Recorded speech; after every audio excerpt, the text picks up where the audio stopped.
रेल्वेच्या धडकेने म्हैसाळ येथील एका युवकाचा दुर्दैवी अंत. मयत हा म्हैसाळ येथील अंबिकानगरमध्ये राहणारा.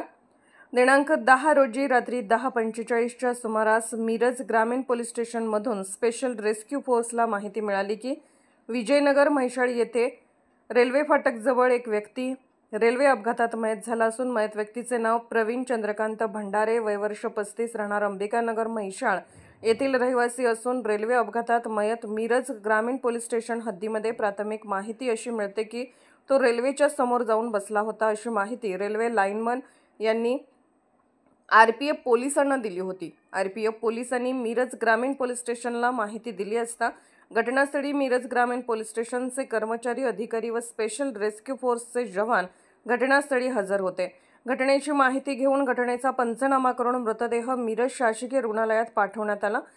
टेन्शनमध्ये येऊन डिप्रेशनमध्ये जाऊन त्यांनी हे पाऊल उचलल्याचा प्रकार केलेला समजले असता तेथील लोकांनी व नागरिकांनी सांगितले होते. स्पेशल रेस्क्यू फोर्सचे कैलास वडर, महेश गव्हाणे, सागर जाधव, शिवराज टाकळी, आकाश कोलप आदी उपस्थित होते.